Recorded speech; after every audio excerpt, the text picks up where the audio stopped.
Anyway, you don't see this kind of thing before, let me know under the comment section. Imagine corrupting and completely destroying the integrity of the World Cup that you're hosting to get your best striker back in action ready for the game, only for Balogoal, which, by the way, fair play to Balogoal here with what he's doing. He knows that he should have been suspended for the next match, so he decided to actually serve his suspension on the pitch by doing absolutely nothing and not even touching the ball. People having a go at Trump, rightfully so. Balogoal, he has done the right thing and he has shown integrity himself to the World Cup here. But honestly, as a nation, how can you go ahead, get that decision overturned and drop a performance like that the second they come up against a half-decent team that can actually trap a football is the second they get absolutely piped? These guys were gassing themselves up. You quite literally had American fans saying that Europe is terrified and America are coming for them. They were saying that they're on the same level as England, on the same level as Argentina, and all they have done is completely embarrass themselves. And Belgium haven't even been that great in the competition. I don't even know if Belgium were that good.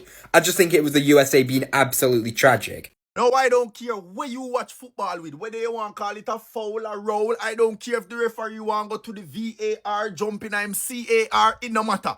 The referee say red card mean one match suspended. One match suspended mean next match suspended. That is that.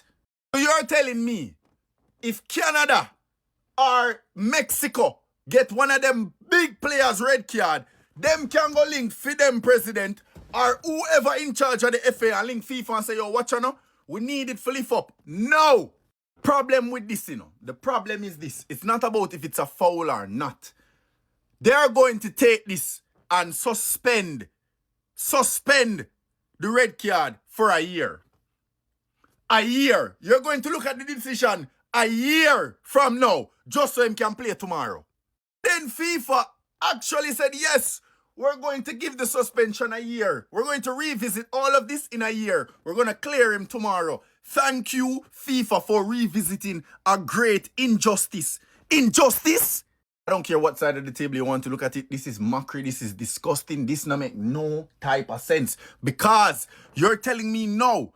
If going forward, any big team player get a red card and them go request, forget it revisit, or forget it moved over to another time so them can play the next day, we are going to tell them. If this was the other way around and De Bruyne or one of the big players for Belgium did get a red card last game and that did go to FIFA and say, yeah, by the way, let's not only, you know what, I don't want it to take it away. I just want it to push it so far when the World Cup is done and I can play tomorrow. It wouldn't happen. It would not happen. Now, for non-football fans or people that are just watching the World Cup just to watch the World Cup, you have been rewarded because the game is going to be way more entertaining now. Them have them leading striker there. And the game is going to be more competitive now. But as far as it go for the Belgians, who better than me still, because I now go on a feeling, you know. Could you take me out of the Belgium locker room for go play that match there? Madness, madness. So I want to hear the thoughts and opinions on this situation about Balogoal. Let me know right now. Them say Nigeria no go World Cup. Then say we no make am to the World Cup. But guess what? The current highest goal scorer of the World Cup is a what? Is a Nigerian. Say power! Let me hear you say power! Following Balogoal, proudly Nigerian. So congratulations to, Nigeria. We are currently topping the goal scoring chart. We are the current highest goal scorers at the World Cup. Brilliant game of football from USA. They played very, very... In fact, that first half was one of the best first halves I've seen, right, this season. I'm not just talking about the World Cup. That first half was one of the best first halves I've seen this season from any team. And that was a wonderful first half. I think in the second half, game management, right? They understood that they have already won the game and they took their foot off the pedal. They started removing some of their key players, remove Pulisic, remove Balogun, remove Sergio Dest, and the tempo of the game dropped a little bit. And Paraguay had an opportunity to score a goal. Then, USA picked up again. They picked up the pace again, and they started to control the game better. So, well done to USA. There's something about this game today that, I don't know, for some reason I didn't like it. There was a tackle. Yes, it was simulation, but the referee did not spot it. And a yellow card was given to the player. And after the free kick was taken, they called the referee to go and check VAR and cancel the yellow card and cancel the free kick. So my question is, had it been they scored from the free kick, they would have cancelled the goal and cancel. Like it now looks like the game is now being totally re-engineered. Like the game is now being officiated by technology, right? And that is taking away the human element of the game. Yes, we know that we want a perfect game. We want everything to be perfect. We want everything to look perfect. But see, there's something about that human element. At least it gets on certain things, Kwano. You go just leave them for the hand of the referee, right? The referee cannot be perfect. The game cannot, you cannot make the game totally 100% perfect. Trying to make the game 100% perfect is removing the human nature or the human feeling of the game. Imagine that it is your favorite team and they don't give una free kick, right, from a foul, and una score from the foul. They can't cancel them.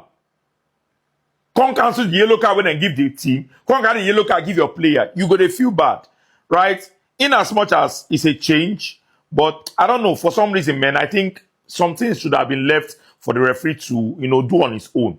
If the referee knows him, fine. The referee knows him. As long as it's not a direct goal scoring incident, then you can allow the referee to make mistakes there. But anyways, it is what it is. Well done to USA. God will continue to bless Nigeria. Say amen. God will never stop blessing Nigeria. Say amen. Anybody that wants to see Nigeria go down, they will not see the end. Amen. Amen. Because if you want to see the end of Nigeria, Nigeria is gonna see your end. Amen. Amen. Nigeria is just so blessed. So blessed. It was my first time hearing about. I don't watch football. The only I don't watch football as a whole. I don't have the heart. I believe people watch football, they have more than 10 hearts. When I'm watching football, this I'm shaking. So I don't watch. I know myself, I don't watch football. But I just like, oh, this Balogoal guy. Let me just do a little research about him. Oh, I saw his goals. Without Balogoal, America will not be able to score. They will not be able to qualify on their next match. That's why Donald Trump stepped in. Oh no, you have to review FIFA. Actually, he almost broke that guy's leg, but that's something FIFA needs to regulate some of this their law, because that was an accident. Something. Imagine you're playing and you mistakenly push someone. They will give you yellow card. It's not their fault. They need to regulate some of this their law, because some of this their law doesn't make sense. He was actually playing, then he smashed his leg and they gave him red card immediately. Thanks to Donald Trump. Anyway, some people might say it's corruption. There's nothing there corruption. He did not do it willingly. It was something accidentally. But nevertheless, Nigeria is going places. Can you imagine? The best player in America is not a South African. It's not a Ghanaian. He's from nowhere else but the giant of Africa, the Nigerian itself. Great Nigerian! Everything that associates itself with Nigeria is always great. Great Nigerian! You know, when President Tinubu says great Nigeria, he wasn't joking. Nigeria is a blessed country. Nevertheless, I just want to say thank you, and we've officially come to the end of our video for today. See you guys. I love you. But nevertheless, I'm going to keep you guys updated on America because of Balogoal. We talk about it, okay?